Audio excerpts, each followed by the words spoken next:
suite la première table ronde. Je vais demander aux différentes personnes qui doivent y participer de venir se placer, sans être trop joueuses, derrière le nom qui correspond, évidemment, ce serait mieux. Donc je vais demander à François Rau, Pierre Garcia Dubois, Patrick Latinier, Gwenaël Nicolas, Claude Barouche, Olivier Abafour et Thomas Moret de venir nous rejoindre. Messieurs, on vous salue, on vous accueille chaleureusement et vous vous mettez derrière les chevalets qui correspondent. Merci.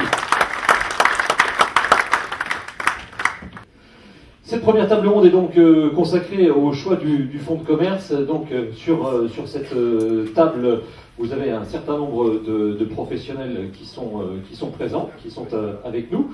Vous avez deux avocats spécialisés, donc François Rau et Pierre Garcia Dubois, qui sont spécialisés dans le sujet qui nous intéresse. Patrick Latinier, qui lui est marchand de fonds. Gwenaël Nicolas, équipementier Abri Nicolas. Claude Barouche de France Expertise Comptable. Olivier Abafour, qui est diagnostiqueur de matériel, l'entreprise Soverial, qui dépend de la chambre professionnelle, on peut le dire. Et puis Thomas Moret, qui est lui du groupe Charles Chérisy, donc meunier. Puisqu'on a la chance d'avoir un marchand de fonds, quelle chance! Le sujet s'appelle choisir son fonds de commerce. Est-ce que vous pouvez nous donner, s'il vous plaît, Monsieur Latini, en quelques mots, les sujets ou les critères, généralement quand on vient vous voir, quand quelqu'un vient vous voir, quels sont les critères qu'il vous édicte en premier pour choisir son fonds? Je le dirai une fois, pas deux, on appuie sur le bouton rouge avant de parler, et ça marche. Bonjour. Eh bien, bonjour à tous. Effectivement, pour les critères qui sont les critères prioritaires en fait, pour nos acquéreurs, effectivement, c'est avant tout l'emplacement. C'est la première des choses qu'ils vont rechercher. Mais surtout, on va surtout se cibler par rapport à un projet, à une capacité d'établir un projet. C'est l'élément essentiel. Quelle est sa capacité professionnelle, quelle est sa capacité financière, et essayer de bâtir un projet qui souvent ne correspond pas avec ce qu'ils ont dans la tête. Il faut arriver à cadrer un petit peu tous ces primo-acquérants, surtout, qui sont nos plus précieux acquérants, puisque c'est eux qui sont au début de la filière. Ça, c'est très important. Donc l'emplacement et puis l'adéquation entre le projet et les capacités du repreneur. C'est, je pense, les éléments essentiels. On enfonce un peu les portes ouvertes, mais c'est la réalité des choses. Et ensuite, alors puisqu'on est dans le choix du fonds de commerce, il y a évidemment la capacité financière, donc il faut savoir évaluer si on est capable de rembourser. Vous faites évidemment, vous appuyez là-dessus. Voilà. C'est l'adéquation entre le projet et la capacité à boucler ce projet. Donc la capacité financière est un des éléments essentiels. Est-ce qu'il existe dans le monde de la boulangerie-pâtisserie le coup de cœur qui peut exister pour tout à chacun quand on cherche une maison de vacances ou un petit studio pour mettre les enfants pour leurs études? Est-ce que ça existe aussi? Et est-ce que vous avez un rôle important à jouer en disant attention, là il y a coup de cœur, mais regardez bien un certain nombre de choses autour? Effectivement, l'effet coup de cœur, c'est quand même quelque chose de primordial. On achète un fonds dans lequel on pense pouvoir se réaliser et déplacer les montagnes. On vient pour se battre et puis se développer. Donc l'effet coup de cœur est important. Encore une fois, il faut remettre les choses réalisées de manière réaliste en face. Est-ce que ce projet est réalisable financièrement, professionnellement? Dites-nous tout en toute transparence. Vous êtes marchand de fonds, donc vous êtes rémunéré évidemment aux affaires que vous réalisez. Vous jouez quand même ce rôle de conseil, même si vous avez envie de céder, de faire la transaction?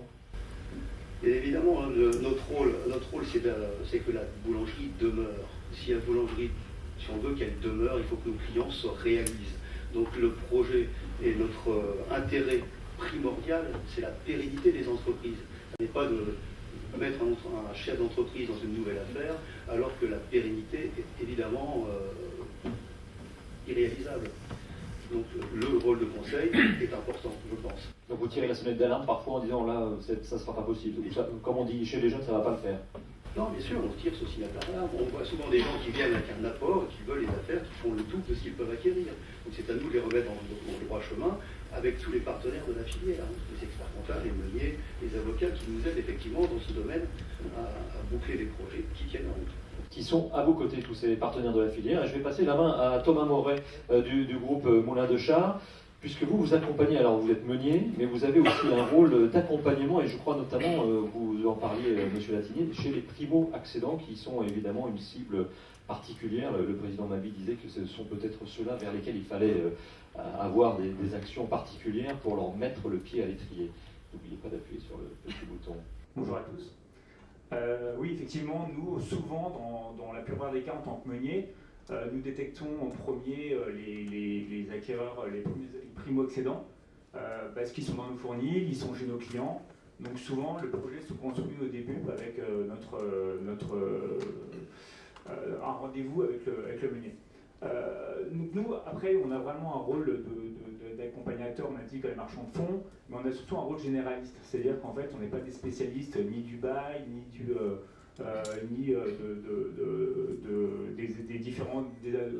côté juridique, de l'aspect juridique des éléments. Je vous rassure, on en a des spécialistes. Voilà, et en fait, après, à nous de guider au mieux nos acquéreurs en essayant de voir un petit peu par rapport à leur profil, par rapport à leur profil financier évidemment, par rapport à leur recherche, les guider vers les meilleurs spécialistes pour pouvoir justement concrétiser au mieux leur projet.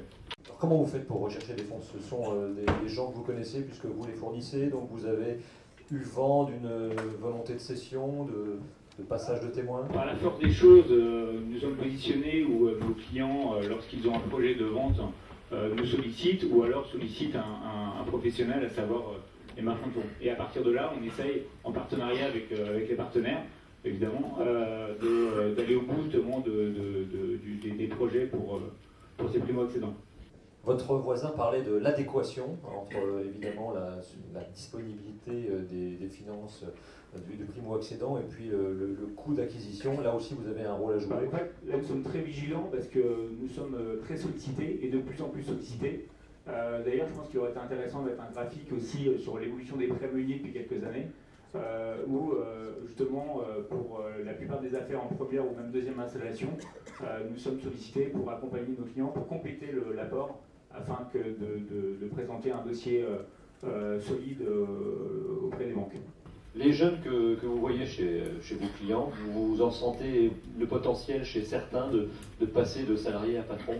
C'est en fonction de quoi vous les détectez? On s'appuie beaucoup sur l'avis des patrons qui ont justement l'expérience de chef d'entreprise et qui en même temps peuvent détecter un bon ouvrier, mais surtout un bon futur chef d'entreprise. Donc sur ce côté, on va dire, son état d'esprit, sa possibilité à acquérir une affaire, ça aussi par rapport à la compagne, la femme, donc, qui est aussi maintenant essentielle dans un projet d'acquisition. Donc on s'appuie beaucoup sur l'avis du chef d'entreprise qui doit nous guider pour nous dire voilà, attention, il est prêt, bientôt prêt, ou voilà dans quelles conditions vous pouvez l'installer. Donc on s'appuie beaucoup sur les patrons, effectivement. Le critère, l'emplacement. Et le bail, et le dix de la boutique, et tout. Aujourd'hui, je pense qu'on peut pas, un emplacement ne fait pas tout. Il faut vraiment que le projet soit le plus pérenne possible. Donc, je pense que l'emplacement, oui, mais l'emplacement et le bail, et le matériel, et faut que le projet soit sain à tout niveau. Vous faites uniquement des primo-accédants, vous aidez aussi des... Non, on aide tout primo-accédant évidemment, mais aussi nos clients à qui on a créé au fur et à mesure des années un lien de confiance. Donc on les accompagne au mieux qu'on peut pour leur projet. Donc ça va de l'accompagnement financier, ça par la mise en relation avec des experts de la profession. Ça va aussi par rapport à notre avis, par rapport à une analyse comptable aussi s'il le demande. Enfin, voilà, on essaye, mais tout en restant à notre rôle de meunier, c'est-à-dire voilà, on n'est pas après chacun, je pense, à son domaine pour performer. Existe-t-il un risque quand on a réussi dans une première entreprise lorsqu'on souhaite passer à la deuxième? Alors je poserai la question à des personnes directement concernées tout à l'heure, puisque sur une table ronde on a des multi-propriétaires, mais est-ce que vous voyez un risque? Est-ce que quand on a réussi son premier coup, son premier business, on est différent dans la façon de faire le deuxième? Il y a toujours un risque, même dans sa cinquième affaire, il y a toujours un risque. Maintenant, je pense qu'il faut pas aller trop vite, faut aller... Qui est lié à quoi? Qui est lié au succès de la précédente affaire? On est moins vigilant à certaines choses? Tout humain, il y a un excès de confiance, il peut y avoir un excès de confiance dans certaines réussites, et après on est moins regardant, on est tellement sûr de soi, que effectivement après la deuxième, on prend un peu moins de précautions pour l'acquisition de la deuxième affaire. Donc effectivement ça peut être un risque, mais aujourd'hui de plus en plus de chefs d'entreprise sont quand même bien précautionneux et font attention et sont bien entourés surtout pour pouvoir justement éviter les problématiques et les risques trop importants. Merci. Alors Thomas Moret et puis Monsieur Attiné, si vous souhaitez réintervenir dans la table ronde, vous n'hésitez pas, je vous passerai la main. Vous l'avez dit, alors il y a un certain nombre de points auxquels il faut prêter attention, qui sont des points liés au juridique, à l'aspect comptable, à l'aspect social, mais il y a aussi le point sur l'équipement et puis l'audit du point de vente, ça c'est important. C'est pour ça que je vais me tourner vers Olivier Abafour de Sauverrial. Donc vous appartenez, je l'ai dit, à la chambre professionnelle, vous faites en sorte de réaliser le contrôle technique, on va dire, du point de vente qui doit être cédé, c'est ça? Exactement, bonjour à tous. Donc Sauverrial, c'est 3 ans d'existence, à peu près 450 contrôles en tout de vérification de matériel. En moyenne, il faut considérer 26 machines en moyenne par entreprise. Voilà, donc contrôle complet de l'installation des machines, système frigorifique. Voilà, essentiellement les points de contrôle. Et alors les points de contrôle que vous faites, il y en a quoi? 380 quand même, hein, vous avez un peu raccourci. Oui, c'est 26 machines en moyenne. Oui, hein, avec 380 points de contrôle, donc presque 400. Vous avez le sentiment par rapport, on est toujours il faut se placer dans la perspective du cheminement de cette matinée, donc on est choisir son fonds de commerce. Donc là, on va dire que celui qui veut acheter a trouvé l'emplacement, maintenant il rentre à l'intérieur de la boutique, qu'est-ce qu'il regarde, à votre avis? Et surtout, qu'est-ce qu'il regarde de moins ou pas, et qu'après, il pourrait peut-être revenir rappeler à son vendeur, au fait, tiens là, tu m'as un peu berné. Ben, disons que je pense que l'acheteur se projette déjà sur un chiffre d'affaires, sur une gamme de produits, sur un développement. En plus, ce que j'ai remarqué, c'est que pendant la semaine ou les 15 jours où il est avec l'autre personne pour voir le métier, il y a beaucoup d'intervenants aussi qui arrivent, il y a tous les gens du métier qui sont obligés de rencontrer, et effectivement, il n'est pas toujours attentif sur le bon fonctionnement du matériel. Donc lui, dans son esprit, il est déjà dans autre chose, il n'est pas nécessairement vraiment concrètement dans ce qu'il manipule, ce qu'il utilise. C'est pourtant un professionnel, ça paraît assez incroyable, ça, qu'il ne soit pas plus intéressé que cela par son outil de production. Disons que moi j'étais surpris effectivement d'avoir des gens qui ont déjà été une semaine dans l'entreprise et de ne pas avoir vu certaines choses que j'ai vérifiées. Des choses qui voilà, c'est pas des choses cachées du tout, hein, c'est vraiment des choses évidentes. Et la personne dit oui, pourtant je l'ai utilisé, mais je ne l'ai pas vu. Quoi. Ça, c'est ce qui me surprend le plus. Hein. Quelle est la valeur du contrôle que vous faites? Il protège à la fois le vendeur, l'acheteur, ensuite, une fois que la transaction est faite, quelle est sa valeur? Effectivement, il protège les deux. Ça permet effectivement, de façon indépendante, au vendeur de dire voilà, moi, dans quel état je vous vends le matériel. Et ça permet à l'acheteur, effectivement, de savoir lui dans quel état réellement il va acheter son matériel. Et derrière, ça lui permet de savoir que telle ou telle installation doit être changée ou modifiée sous un délai plus ou moins long et donc un investissement. Ça va dépendre de ce qui est marqué dans l'acte de vente. Moi, je note ce qui fonctionne pas, ce qui est conforme, ce qui n'est pas conforme. Après, c'est pas mon rôle de savoir qui doit réparer ou qui ne doit pas réparer. Quoi. Mais vous alertez. Il y a un autre point aussi sur lequel vous intervenez, alors il y a le matériel, mais il y a aussi l'hygiène et la sécurité, point important s'il en est dans le domaine de l'alimentaire et des métiers de bouche. Oui, alors c'est vrai qu'on me fait intervenir essentiellement à 80%, 90% des fois sur des contrôles sur le matériel. C'est vrai que je suis un peu surpris qu'on fasse pas appel à moi plus souvent pour la vérification des logos, conformité des logos. Là, j'ai encore 2 exemples très récents de fermeture administrative avec presque 200 000 euros de travaux de reprise. L'autre, c'était 100 000. C'est pas anodin, ce sont des sommes. Quand les gens restent bloqués sur un four ou sur un pétrin qui est en panne, alors qu'on a rapidement 100 000 euros de travaux à faire lors d'une fermeture administrative, je suis surpris qu'on ne fasse pas plus attention à ça quant à la conformité des logos. Je rappelle bien que tant que l'entreprise n'est pas fermée, les services vétérinaires, anciennement les services vétérinaires, actuellement la DDPP, on tolère certaines non-conformités. Le problème, c'est qu'une fois que la fermeture est demandée, on ne peut pas réouvrir tant que les locaux ne sont pas conformes. Donc ça impose là par contre une remise en conformité globale. Donc ça c'est un point important que vous soulevez, c'est-à-dire que vous pouvez avoir un avertissement un peu comme au foot, un carton jaune, on vous dit réparez ça ou faites au mieux pour quand je repasserai dans 15 jours, sauf que si vous ne le faites pas, là c'est la sanction tombe et il faut le faire absolument. Et c'est la commission de discipline. Et c'est plusieurs semaines de fermeture, commission de discipline et des grosses sommes qui sont en jeu. Un autre point sur les gaz réfrigérants, puisqu'il y a un changement de réglementation qui va avoir lieu dans les prochaines années. Essayons d'être clairs sans rentrer trop dans le détail. D'accord. Donc, oui, c'est un point sur lequel qu'on devrait alerter je pense, les boulangers. Ça reste le problème des natures des gaz. On était sur des gaz anciens de R502, R12. On voit de moins en moins, voire de R22. Le problème, c'est qu'on va avoir soit des difficultés à avoir des gaz de substitution qui, quoi qu'il arrive, sont des gaz qui ne sont pas vraiment adaptés, qui abîmeront, quoi qu'il arrive, le matériel à l'issue. Ensuite, vous avez des gaz qu'on ne trouve plus ou qui coûtent très cher. Et ensuite, on va avoir un problème, donc tout ce qui finit par un 2, pensez que ça va poser un problème là, très rapidement, ou sinon ça en pose déjà un, à savoir dans ce cas-là, c'est le groupe et l'évaporateur bien souvent qu'il faut changer, plus tous les conduits. Donc imaginez bien que ça revient quand même très très cher. Et la deuxième chose, c'est qu'on va en plus avoir une réglementation qui va évoluer visiblement pour les gaz qui sont actuellement en normes, qui sont les gaz en 4, la R404. On nous parle même de les arrêter la commercialisation de ces produits en 2015, et en 2020, en principe, on n'aura plus le droit de les réparer. Donc là-dessus, j'attends de voir comment la réglementation va évoluer. En tout cas, voilà, si j'avais quelque chose à préciser, c'est faites attention, tous les gaz qui finissent par 2 vont poser un problème dans les mois, les années à venir, quoi, très rapidement.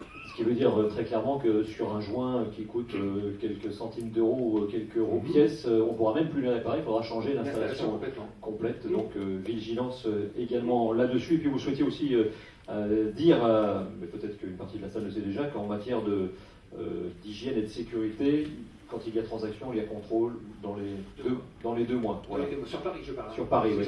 Donc il faut s'y attendre à la venue des services dont vous avez cité le nom, la DPP, Direction départementale de la protection des personnes. Voilà, vous le dites bien. Merci. Merci. Merci beaucoup. Alors sur le matériel, nous sommes aussi avec Gwenaël Nicolas, équipementier, qui lui va nous dire un peu comment il aide les acquéreurs à se positionner par rapport à un certain nombre de positionnement de machines dans les boutiques, puisque de plus en plus... Bonjour à tous.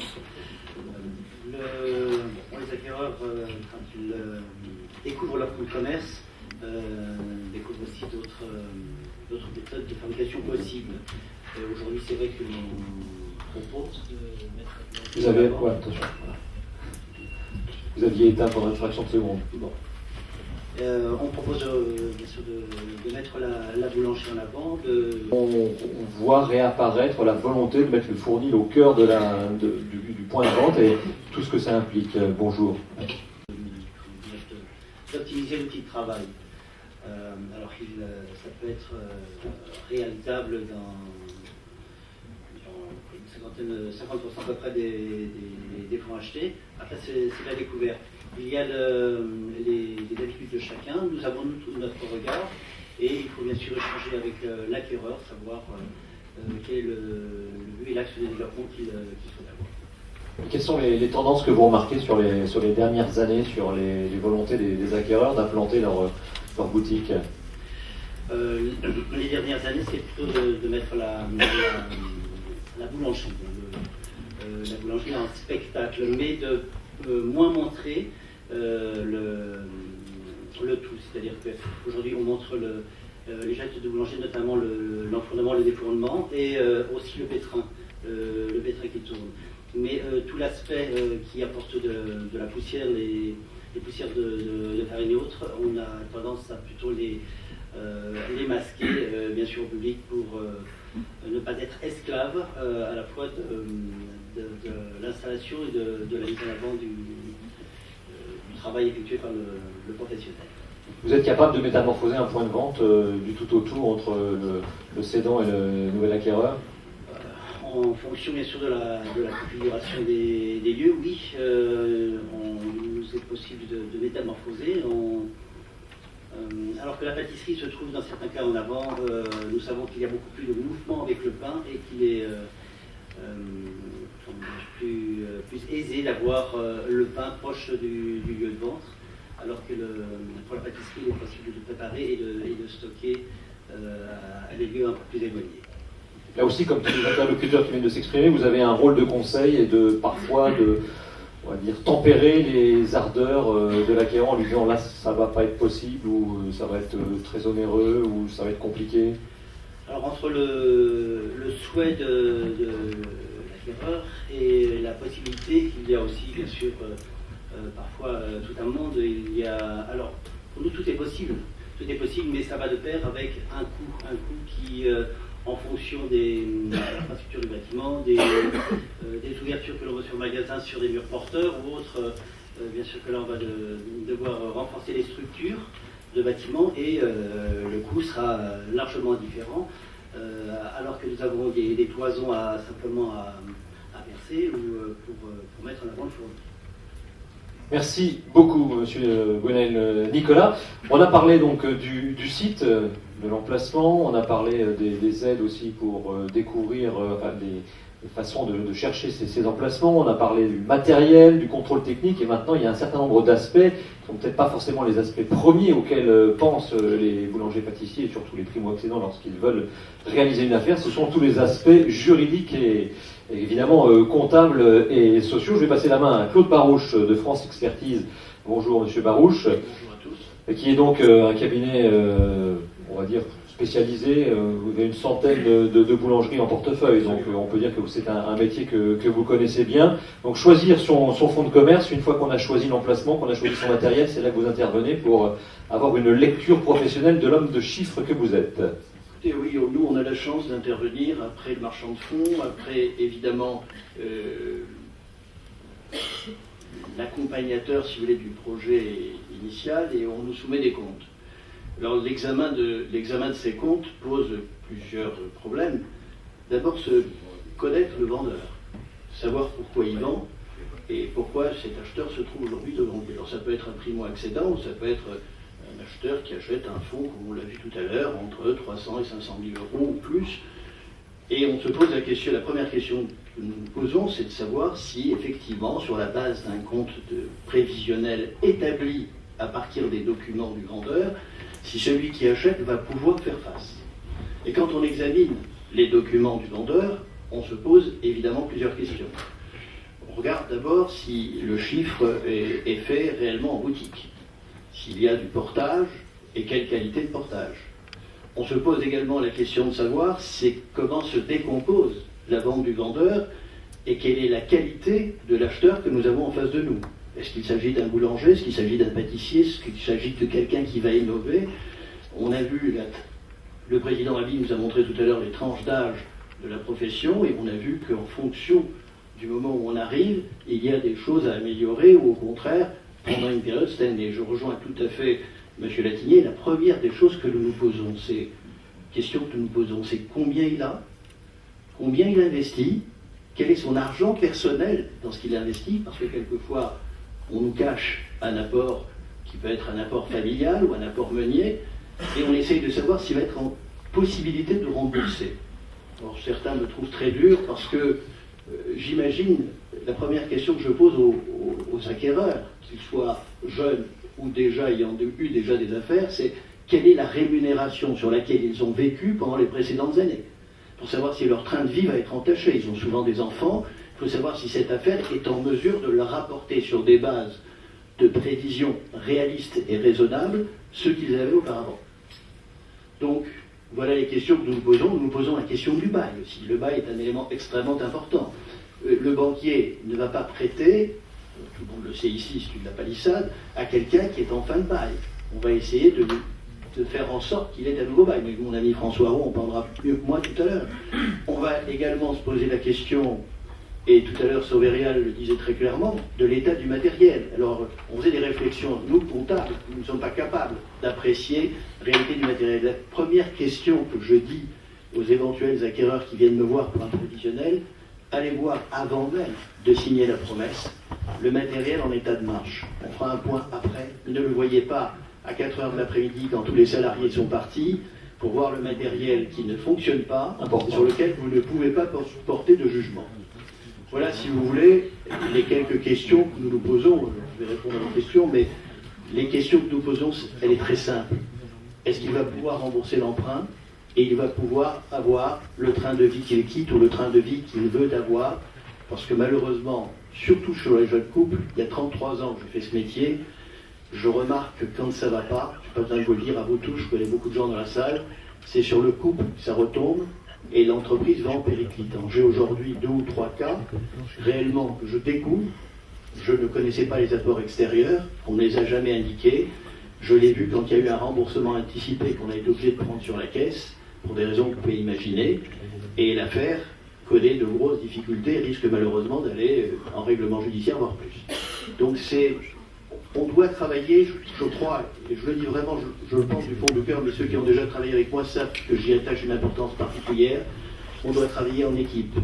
Il y a un marchand de fonds, il y a un juriste, il y a un assureur.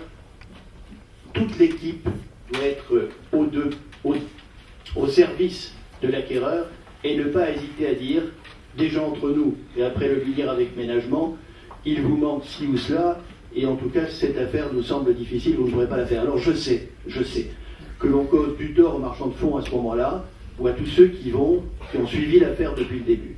Mais quelquefois, cela vaut mieux que certaines catastrophes que malheureusement, en 33 ans, encore une fois, de profession, j'ai vu sous mes yeux, qui sont mal terminées.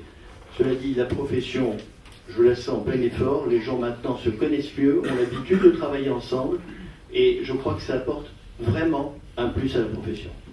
Claude Barroche, qu'on soit très clair sur les documents que vous lisez, donc, qui sont liés à la comptabilité, vous demandez quelle antériorité légalement, ou est-ce que vous allez au-delà pour avoir une idée? Je demande évidemment les 3 derniers bilans, mais je demande également le chiffre mois par mois des 3 dernières années.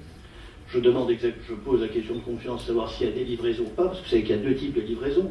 Il y a le restaurateur qui vient à la boutique et la patronne enregistre le chiffre, les ventes à ce restaurateur dans la caisse de la journée, et il y a les livraisons qu'on fait à des collectivités, à des mairies, à des écoles. Celles-là, généralement, sont comptabilisées à part, puisqu'il y a les factures. Un mot aussi sur l'information, puisque vous poussez très très loin parfois, même ce sont des investigations, vous m'avez dit, jusque dans certaines mairies pour découvrir le plan d'urbanisme ou le plan de circulation, savoir quels sont les projets qui peuvent naître autour du point de vente qui est évidemment l'objet de la cession. Bien sûr. Le problème se pose beaucoup moins sur Paris, où il y a très peu de changements de circulation encore, dans certains quartiers peut-être, surtout en province. Regardez ce qui se passe autour. Y a-t-il la fermeture d'une école? Y a-t-il un changement d'axe de circulation? Y a-t-il une transplantation d'une grande société, comme on l'a vu dans certains quartiers en Ile-de-France, UP, qui s'en va parce que les loyers sont trop chers et alors on perd du jour au lendemain 2000 personnes. Je l'ai vu récemment dans le 9e arrondissement. On a fermé une compagnie d'assurance pour la transplanter dans des locaux moins chers et évidemment le boulanger qui est en bas a perdu d'un coup plus de 2500 clients. Donc on essaye en tout cas moi je conseille à mes clients de se renseigner dans les mairies pour aller voir si quelque chose va se passer dans l'agglomération à laquelle ils vont s'installer. Est-ce qu'il y a un changement d'attitude entre un jeune salarié qui était chez un patron avant et le fait de passer patron? Est-ce que vous le sentez différent dans l'appréhension du business? Écoutez, c'est un changement de vie, indiscutablement. Donc le jeune salarié, déjà savoir si on va pouvoir lui assurer son salaire. Un boulanger ou un pâtissier qui gagne 2000 ou 2500 euros, est-ce que cette affaire, compte tenu du paiement du crédit, compte tenu des engagements financiers qu'il a pris ci et là, va pouvoir assurer cela?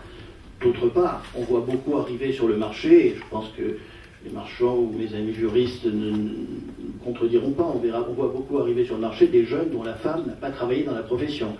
Donc souvent, on me pose la question, est-ce qu'on va arriver à fermer au moins le dimanche? Ma femme n'a pas l'habitude de travailler le dimanche, j'ai entendu encore 2 fois cette semaine. J'explique que le dimanche, généralement, dans ce quartier, quand je connais le quartier, est un très bon jour, et que, évidemment, ça pose de problème. Néanmoins, souvent, ces jeunes qui viennent ont suivi un cours de gestion, et encore, j'aurais souhaité, moi j'ai participé à l'organisation et à la création, il y a une 30aine d'années de ces cours de gestion, j'aurais souhaité qu'ils soient un peu plus long dans le temps pour former et l'homme et la femme. Mais pour répondre clairement à votre question, oui, le jeune primo-accédant qui arrive dans la profession, qui a eu son samedi ou son dimanche, ou son samedi et son dimanche, quelquefois quand il y a 2 jours de fermeture, essaye de voir si, en dépit du jour de fermeture prévu par les pouvoirs publics, il va pouvoir changer son jour de fermeture. On ne travaille plus et on ne vit plus quand on vivait il y a 33 ans. François le sait bien, par exemple, on a suivi longtemps ensemble un dossier d'un boulanger qui était dans le 7e. Je vous la raconter courte, parce qu'elle mérite d'être racontée et c'est prescrit. Ce garçon a un contrôle fiscal. Bon, il a un contrôle fiscal, il vit, depuis que je m'en occupe, depuis 7 ans à l'époque, dans une chambre avec une fille de 12 ans et un petit garçon de 5 ans. Est-ce que vous connaissez un de vos clients, messieurs, mesdames, qui accepterait de vivre dans ces conditions aujourd'hui? Sûrement pas. Ce garçon, en fait, qu'est-ce qu'il avait? Il a un contrôle fiscal. Évidemment, nous le défendons bec et ongles, François et moi, en disant regardez les conditions dans lesquelles il vit, regardez ce qu'il fait, etc. Sauf que ce garçon s'était construit une magnifique maison de campagne à 150 km de Paris, que l'inspectrice nous a sorti à la figure 2 jours avant que nous décidions d'aller en commission départementale. D'ailleurs, nous avons gagné, mais il faut créer un climat de confiance et il faut partir du principe, et vous le savez tous, encore une fois, là aussi c'est une palissade, nos clients ne vivent pas aujourd'hui et n'accepteraient pas les conditions de vie de nos clients il y a 15 ou 20 ans. C'est indiscutable. Donc ils ont besoin de sortir de leur affaire une trésorerie qui leur permette de maintenir ou d'améliorer le train de vie. Merci Claude Barraud. Ce sera peut-être aussi le sujet d'une table ronde suivante sur la gestion du fonds de commerce. Alors, nous avons entendu les différents intervenants, sauf les hommes de droit, François Araud et Pierre Garcia Dubois, qui sont tous les deux, on va dire, spécialisés ou qui ont au moins cette vocation à aider les boulangers pâtissiers de Paris et Île-de-France. François Araud, vous avez le sentiment, maître, que les aspects juridiques sont négligés entre nous dans les transactions, que ça commence à rentrer dans les mœurs? Bonjour à tous. Je pense tout au contraire que les aspects juridiques sont très largement pris en compte et étudiés. Patrick Latinier, qui a fait le premier la parole, l'a bien rappelé.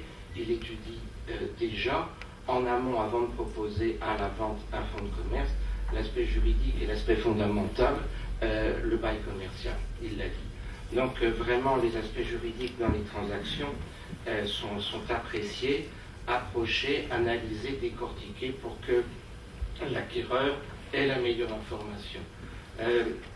Thomas Moret disait tout à l'heure, dans les tableaux, il aurait pu y avoir un tableau sur le concours financier des meuniers. En tant qu'avocat, je dis que, Marc, on aurait pu peut-être savoir quelle est l'importance du contentieux post-transaction, puisqu'effectivement, ça permet de refléter très vite si les transactions se passent dans des conditions sereines et sont bien faites, ou si au contraire, c'est un champ de bataille permanent.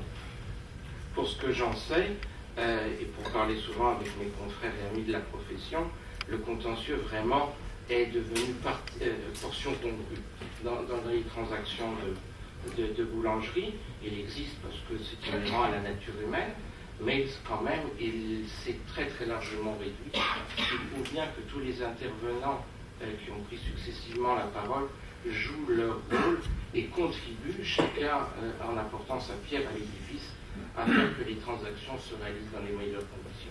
Alors vous réalisez plus de la moitié des transactions en boulangerie à Paris, ça représente une centaine par an, c'est ça à peu près. À peu près. Voilà, donc est-ce que vous avez aussi le sentiment que de temps en temps vous tirez la sonnette d'alarme ou vous faites en sorte que cette affaire-là ne soit pas faite ou soit présentée différemment? Est-ce que vous avez aussi cette attitude vis-à-vis de vos clients? Alors, on est obligé de l'avoir pour une simple raison, c'est que Thomas l'a rappelé tout à l'heure, tout le monde, et lui, met la main à la poche, et la banque va mettre la main à la poche. Donc, vous savez, ça ne sert à rien d'arriver en banque avec un dossier monté des coups de broc. Le banquier va nous expliquer que c'est ni fait ni à faire, va toquer le dossier, le marchand de fonds aura perdu son temps, tout le monde aura perdu son temps, et on va générer une déception chez l'acquéreur. Il vaut mieux avoir la loyauté dès le début, lui dire que la chaussure n'est pas à son pied, et lui expliquer pour quelle raison elle n'est pas à son pied de manière très, très claire, et lui dire que par contre il trouvera quelque chose qui lui va bien, et que ce sera aussi bien que ce qu'il a vu la première fois. Il faut un peu de tact, il ne faut pas blesser les gens, il faut les écouter, mais d'une manière générale, il faut être franc. Ça se passe plutôt bien, et les gens veulent bien comprendre que... C'est un état d'esprit que vous qualifieriez de générationnel sur le fait de vouloir plus d'informations sur les aspects juridiques, de sortir du cœur de métier de la boulangerie-pâtisserie, parce que peut-être les transactions sont élevées, les risques sont élevés, donc voilà, la nouvelle génération veut bien prendre des risques, mais mesurés. Alors oui, il y a eu une modification des mentalités. Je crois que la première impulsion vient de la mise en place sous l'égide de la Chambre professionnelle de cette charte dans les transactions. Je crois que ça a été, tu es co-rédacteur de celle-ci, je crois que ça a été le début d'une prise de conscience de soyons informés, allons dans les détails et autrement. Oui, effectivement, je pense que c'est un mouvement qui s'est amorcé. Je le daterai de ce moment-là. Qu'est-ce que tu en penses? Visiblement, ils sont d'accord. Il y a aussi une réalité économique. N'oubliez pas d'appuyer sur le petit bouton. Voilà. Il y a aussi une réalité économique, c'est qu'il y a 20 ans, 30 ans, on avait une marge de manœuvre qui était nettement supérieure et le risque était bien moins élevé. Aujourd'hui, la marge de manœuvre, elle est réduite à la portion de 32. Donc on ne peut plus prendre un risque en disant peut-être que celui-ci, il va s'en sortir, peut-être qu'il va développer. C'est très difficile aujourd'hui, on est sur le fil rouge. On est sur le fil rouge. Merci. Alors nous n'avons pas entendu Pierre Garcia-Dubois, qui est pourtant un avocat spécialisé dans un domaine très important qui a été cité à quelques reprises, c'est celui du bail commercial. Maître, c'est un point que vous étudiez avec minutie. Oui, effectivement, le bail commercial, je vais un peu me démarquer, n'est pas suffisamment étudié, parce que ça demande un travail de fond non négligeable. Il faut faire un audit complet de la situation locative. Alors, il faut tenir compte de l'investissement, de l'importance de l'investissement que représente l'achat d'un fonds de commerce. Un fonds de commerce aujourd'hui s'achète sur la base de 100 à 140% du chiffre d'affaires. C'est vraiment un investissement colossal. Pour certains, cet investissement n'est pas suffisamment préparé parce que le travail d'audit du bail commercial est un travail de spécialistes, car même les spécialistes ont parfois du mal à prendre des décisions. Ça demande beaucoup de réflexion, ça demande de l'expérience, et parfois on se trouve dans des situations à risque. Ces situations à risque, alors tout à l'heure, effectivement, on a indiqué que la première chose, c'est mon co-orateur, M. Barouche, a dit qu'on regardait la durée du bail, en fin de bail, ou s'il reste encore une durée suffisante, et ça ne suffit pas. C'est une question vraiment de base, de demander est-ce que l'on va bénéficier d'une période de renouvellement importante. Mais ça ne suffit pas, il faut parfois avoir une gestion, une analyse, je dirais une analyse active et non pas passive de la situation locative. C'est-à-dire que même si on est en fin de bail, ce n'est pas forcément un obstacle, il faut savoir ce qu'il y a derrière ce bail. Si on est en fin de bail et qu'il y a un renouvellement sans déplafonnement encouru, c'est pas la peine de s'inquiéter. Ça peut être un facteur de valorisation de l'acquisition par le candidat repreneur, parce qu'en réalité, ça lui permet de discuter avec son vendeur, lui dire tu me vends une affaire en fin de bail, vous me vendez en fin de bail, je ne vais pas accepter 130, 140%, ça ne se mérite pas. Mais on doit regarder dans le bail toutes les conditions. Alors, on a parlé tout à l'heure du gouvernement. Mon co-orateur Nicolas, des possibilités de bouleversement d'une boutique et de l'évolution actuelle, la mise en avant de la production de boulangerie. Ce bouleversement, il n'est pas automatique, parce qu'il n'est pas autorisé de façon systématique par le bail. Tous les baux contiennent des contraintes au niveau de la modification des lieux, de la configuration. Ça peut avoir une incidence ensuite si on modifie la place qui est réservée à la vente à la clientèle sur les facteurs de déplafonnement. Ça peut constituer un facteur de déplafonnement. Donc rien n'est anodin dans une situation locative et tout doit être maîtrisé. On doit se livrer à une véritable enquête. On doit demander à chaque vendeur, donnez-moi le bail qui est en cours et donnez-moi le précédent bail. Parce que nous avons, par le jeu de la clause d'accession, au deuxième renouvellement, un risque de déplafonnement lorsque des travaux importants, qualifiés d'amélioration, ont été effectués dans les lieux. Ce qui fait que l'acheteur se retrouve finalement avec un fonds de commerce dont il ne connaît pas le loyer futur, alors que cette charge, qui ne doit pas dépasser 6 à 7% de son chiffre d'affaires, peut finalement exploser subitement sans qu'on l'ait prévenu. Et à mon sens, on ne fait pas un audit suffisant, je le démarque là avec mon confrère Rowe, sur l'aspect du bail, sur la situation locative. Et le bail commercial est un élément prépondérant. C'est un élément prépondérant parce que c'est lui qui assure la pérennité de l'entreprise. Sans bail commercial, il n'y a pas de locaux, donc il n'y a pas d'affaires. Et c'est très important de savoir où l'on va. Alors il y a de nombreuses choses strates dans la vie locative d'un locataire. Il faut savoir que lorsque l'on a un loyer qui est intéressant, qui est sous-estimé par rapport à la valeur locative, c'est aussi un facteur de risque. Pourquoi un facteur de risque? parce que le propriétaire qui ne reçoit pas son dû est toujours aux aguets et il se dira comment est-ce que je pourrais piéger mon locataire pour pouvoir le déplafonner, ou alors profiter d'une infraction mineure, c'est-à-dire que le locataire qui se dit moi je vais améliorer mon commerce, je vais faire des travaux, je vais déplacer une cloison comme cela a été évoqué tout à l'heure, mais le déplacement de cloison, ça peut être une clause résolutoire, un commandant de remettre en état les lieux sous un mois en visant la clause résolutoire et la perte du fonds de commerce à la clé pour des infractions qui apparemment peuvent paraître, disons, bénignes. Voilà, tout cela prouve que la vie locative, le suivi actif de la situation locative est aussi important que le suivi de la gestion du fonds de commerce, que l'un ne va pas sans l'autre et que les incidences sont très importantes. Là, vous avez un peu refroidi l'assistance. Je le dis parce que de temps en temps, mon expérience est assez importante. J'ai vu des locataires qui se trouvaient obligés d'accepter un loyer déplafonné à un montant qui pouvait dépasser leur prévisionnel et qui mettait en péril leur situation. Tout cela parce qu'ils n'avaient pas été avertis. Alors je disais que vous aviez touché un peu refroidi l'assistance, mais si on aborde un autre point, ça va être aussi délicat, c'est celui de la gestion du personnel, et c'est quand on rachète une affaire, c'est de voir le matériel, c'est de voir l'emplacement, c'est de voir un certain nombre de choses en matière d'hygiène et de sécurité, le fournisseur, le meunier, mais c'est aussi d'aller faire un tour, quand on est acquéreur, de prendre un peu la température. Ça n'a pas du tout été abordé, mais j'aimerais qu'on l'aborde quand même. Et là aussi, il y a un certain nombre de choses trappes dans lesquelles l'acquéreur peut tomber. Alors la reprise d'un fonds de commerce, effectivement, la reprise également des contrats de travail qui sont en place, c'est la loi qui le veut, le code du travail qui impose la reprise des contrats de travail en cours.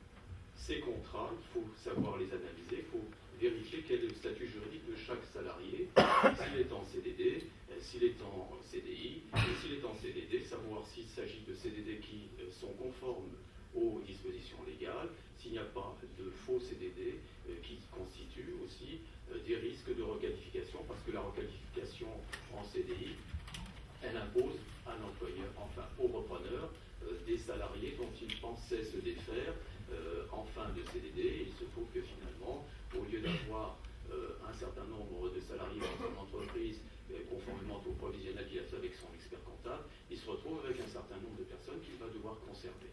Parmi les CDD, et là j'attire l'attention, mais cela concerne que les boulangers, bien sûr, sur les faux CDD et certaines pratiques concernant les extras, entre guillemets. Je ne vais pas citer ce cabinet qui se livre à cette pratique, mais ces faux extras, ils ont droit à des indemnités faramineuses. Il y a des rappels de salaire avec les taux majorés. Ces faux extras qui sont rémunérés sur la base d'un salaire, d'un taux horaire bonifié, parce que c'est aussi la pratique de ces faux extras, il y a un taux horaire bonifié, vous avez une prime de précarité et vous avez la liquidation mensuelle des salaires. À chaque fois, cela bonifie le salaire, et quand on a des rappels avec des majorations, heures de nuit, jours de dimanche, jours fériés, eh bien c'est sur cette base-là. Donc on a une pénalisation à tous les niveaux, et lorsque le salarié prend acte de la rupture de son contrat parce qu'il considère qu'il a été soumis à une surcharge de travail inconsidérée, il va demander, il va invoquer le harcèlement moral. Je l'ai vu dans des dossiers, le harcèlement moral lui permet d'avoir aussi des indemnités très importantes. Donc ces faux extras, il faut absolument les bannir. Donc j'ai insisté sur cet aspect parce que c'est propre à une pratique que je déplore dans la profession. Il ne faut absolument pas y recourir. Après, bien évidemment, on doit regarder quel est le statut de chacun, regarder, lire attentivement le contrat de travail. Il doit être très précis, parce qu'un contrat de travail qui n'est pas précis, c'est un contentieux à la clé. Nous devons avoir une définition précise des tâches. Les personnes invoquent, lorsque l'on leur demande de faire le nettoyage de leur temps de travail ou de nettoyer les rayonnages après, malgré les usages, leur temps de travail, invoquent des fonctions, enfin contestent les fonctions, disent que cela ne ressort pas de leur champ d'attribution. Et là encore, ils peuvent faire valoir la prise d'acte de rupture au détriment de l'employeur. Donc il faut à chaque fois être très vigilant. Et une mauvaise pratique aussi qu'il faut regarder, c'est celle de la fixation de la rémunération par référence au coefficient de la grille des salaires. Je m'explique souvent, enfin de temps en temps, certains experts comptables, et pas mon confrère Barouche, enfin mon collègue Barouche, prennent comme référence la grille des salaires pour fixer le salaire qui est convenu avec l'employeur, pour fixer le coefficient qui correspond en se référant à la grille de rémunération. C'est une démarche, disons, inadéquate parce qu'elle est source de difficultés. Ce qu'il faut regarder, c'est quelle est la qualification réelle de la personne. On se trouve parfois avec des gens qui ont un coefficient de 185, qui savent même pas être un coefficient 185. Ça ne rime à rien, et là aussi, c'est source de difficultés. On se retrouvera avec ce coefficient qui est devenu contractuel, traîné comme un poulet. Voilà, ça fait partie des quelques mises en garde, mais c'est très important, là aussi, de se livrer, il est très important de se livrer à un audit complet de l'ensemble de la situation salariée. Merci Maître Garcia-Dubois, dont vous nous aviez refroidi avec le bail. Là on est congelé maintenant avec l'aspect social. Mais néanmoins je suis sûr que dans la salle il y a encore des gens volontaires pour reprendre des entreprises avec du matériel, avec des hommes et des femmes. Et en tous les cas on a bien compris que l'ensemble des partenaires, et c'est vrai que vous avez cité, il y aurait pu avoir aussi un assureur, mais vous voyez qu'on est quand même abrité chez un assureur aussi, donc c'est pour ça qu'on ne l'a pas invité, mais l'ensemble des partenaires sont mobilisés pour ce premier thème qui était sur le choix du fonds de commerce. Il nous reste un petit peu de temps pour les questions-réponses sur ce premier sujet. Donc vous avez compris comment cela fonctionne. Vous appuyez sur le petit bouton rouge pour prendre la parole. Donc si vous avez une question ou un point de vue à partager, on est là évidemment pour échanger librement, n'hésitez pas. Je vois que ça s'est allumé, c'était une erreur, monsieur. D'accord, faites attention, c'est très sensible. Y a-t-il des questions? Monsieur? Non? Ou une prise de parole? Monsieur, bonjour. Présentez-vous s'il vous plaît. Et approchez-vous du micro parce que la puissance n'est pas la même que le lien. Oui, bonjour, Jean-Claude Crochet, Société Calice. Je voudrais revenir sur le point administratif auprès de la DDPP, sur la déclaration d'activité obligatoire. Cette déclaration, elle devrait être mentionnée dans l'achat du fonds, puisque lorsqu'il y a des contrôles, souvent, il n'y a pas cette déclaration quand il y a un contrôle. Donc ce document qui est obligatoire, à chaque fois il est demandé par les services vétérinaires et souvent, suite à un contrôle qu'il y a eu par le vendeur, qui n'a pas mis les actions correctives, ce document subit sur l'acheteur. Ça c'est un point de vue, je ne sais pas si ça amène une réponse. Est-ce que vous constatez également le manque de... l'absence de ce document dans les transactions? Alors je ne sais pas qui sont les gens qui peuvent répondre, les avocats ou Monsieur Abafour qui fait les contrôles en matière d'hygiène aussi. Disons que pour l'instant, il n'y a pas, on va pas dire qu'il y a de verbalisation par rapport à l'absence de document. On n'a pas eu de cas. C'est quoi? C'est un rappel à l'ordre? C'est un document qu'on peut télécharger sur Internet et c'est toute personne qui a un rapport plus ou moins direct, que ce soit un trader de blé, par exemple, à la Défense, ou qui soit simplement un simple boulanger, toute personne qui a un rapport plus ou moins éloigné avec de la nourriture doit déclarer son activité. Voilà, on est dans le cadre du paquet d'hygiène 2006 qui demande à toute personne qui manipule ou qui commercialise des denrées alimentaires doit déclarer son activité. Donc effectivement, ça a été, on va dire quand même depuis 2-3 ans, il y a un côté systématique lors des contrôles, justement de présenter ce papier-là. Il n'y a pas ça ne verbalise pas, parce qu'il y a absence. En tout cas, il sera demandé systématiquement. Donc c'est un document, même maintenant, parce qu'hier j'ai entendu un boulanger s'est contrôlé, il a été fourni par la personne du service de la DDPP. Sinon, c'est un document qu'on peut facilement télécharger sur Internet et le remplir. Voilà. Merci pour cette précision. Une autre intervention, autre question sur ce thème du choix du fonds de commerce. Monsieur, bonjour. Oui, bonjour messieurs, dames d'ailleurs. Présentez-vous. Monsieur Payette-Philippe, le président des boulangers du 93. Oui, on a parlé des fonds de commerce un très très bon emplacement. Malheureusement, toutes les boulangeries sont à vendre et elles n'ont pas tous un très très bon emplacement. Je crois qu'on a oublié de parler, c'est du professionnalisme du professionnel, de bien connaître son métier. Et je crois que c'est très important. Moi, je connais des affaires qui ont des emplacements très médiocres et ils arrivent à faire attirer la clientèle chez eux. Voilà. Ça, c'était une première question. La seconde question, j'ai bien entendu M. Baroud en disant que lorsqu'on cherche une entreprise, il est préférable, je suis tout à fait d'accord avec vous, lorsque vous dites qu'il est préférable d'aller voir le matériel tourner quand le personnel est là, mais je crois qu'il y a beaucoup de professionnels, d'employeurs qui ne cherchent pas à mettre au courant leur personnel quand ils sont en vente, la peur de perdre leur personnel, car au jour d'aujourd'hui, il est très difficile de recruter du très bon personnel. Voilà. C'est vrai, la discrétion et la confidentialité font parfois que les visites ont lieu à des moments où il y a le moins de monde possible en boutique. Et en tous les cas, merci pour votre première intervention. C'est vrai que l'emplacement c'est important, mais le professionnalisme du boulanger-pâtissier l'est tout autant. Président. Il y a une table ronde qui va être dessus, hein, sur la formation et sur la connaissance spécifique des techniques professionnelles. Donc ça sera le sujet de notre table ronde. Pour avertir le personnel de la transaction, ne cherche pas à comprendre, ça va rentrer dans la loi. Oui. Ça va être la loi dans la loi du commerce que Sylvia Pigalle est en train de mettre en place, il sera obligé d'avertir le personnel avant de faire une transaction. Alors donc, voilà, la question est posée, la réponse elle est.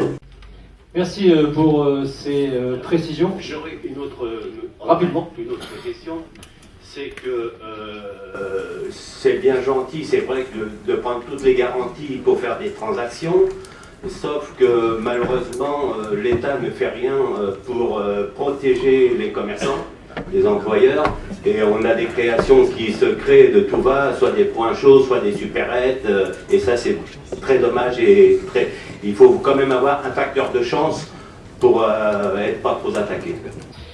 Merci Monsieur le Président du 93, hein, c'est ça, si j'ai bien retenu. Merci beaucoup. Je crois qu'on peut remercier, allez, rapidement, M. Barouche. Plus un dernier point. Je rejoins Maître quand il dit que, évidemment, un audit des baux est nécessaire.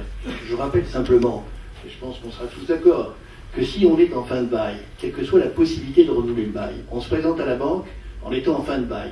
Moi, je vous garantis, je le signe aujourd'hui, qu'il n'y a aucune chance d'avoir le crédit, sur la seule raison que la seule garantie de la banque, c'est le nantissement sur le fonds de commerce. Et que, évidemment, il y aura un problème. Sur le deuxième problème, celui des salariés. Il faut évidemment, et ça je suis complètement d'accord, définir les postes. Et je regrette, évidemment, on ne peut pas y aller parce qu'on va démotiver le personnel si l'affaire ne se fait pas. Néanmoins, il faut savoir comment est payé le salarié. Moi, je me suis trouvé dans des cas où j'ai fait des réunions de personnel parce que personne ne voulait plus travailler, parce qu'une partie de leur salaire était payée à côté. Et que, effectivement, on avait annoncé chez les avocats qu'ils ne le savaient pas, l'état du personnel avec les salaires qu'ils avaient. Mais ce n'étaient pas les vrais salaires. Dans quelle situation se trouve l'acquéreur à ce moment-là? Donc il faut absolument qu'il y ait ce contact. Et il ne faut pas l'éluder, parce qu'il ne sert à rien. Puis sur les contrats à durée déterminée, on sait tous que le motif que l'on met sur les contrats à durée déterminée, c'est soit le remplacement d'une personne malade, ça pose aucun problème, mais le motif classique qui revient malheureusement chez nos clients et qui souvent, je le dis en toute transparence, nous l'impose, c'est surcroît d'activité. Motif bidon, vous avez tout à fait raison, mais qui néanmoins existe tous les jours et qu'on est obligé d'assumer à un moment. Merci. Maître, très rapidement, puis nous passerons à la table ronde suivante. En ce qui concerne la fin de bail, je n'ai pas dans ma pratique vu de refus de renouvellement de la part du bailleur, parce qu'à la clé, il y a le droit à l'indemnité d'éviction qui est reconnu au boulanger. Et le boulanger, au lieu d'avoir 140%, il aura 160 à 180%, parce qu'une indemnité d'éviction, elle est calculée de façon théorique sur des bases de calcul qui seront toujours beaucoup plus favorables. Donc c'est du pain béni pour le locataire. C'est le cas de le dire. Bravo. Merci beaucoup. Vous pouvez regagner vos places, messieurs, s'il vous plaît. Merci d'avoir abordé ces sujets compliqués et délicats en un temps aussi record. C'est vrai qu'il y a peut-être des frustrations, mais en tous les cas, nous avons traité ce premier sujet.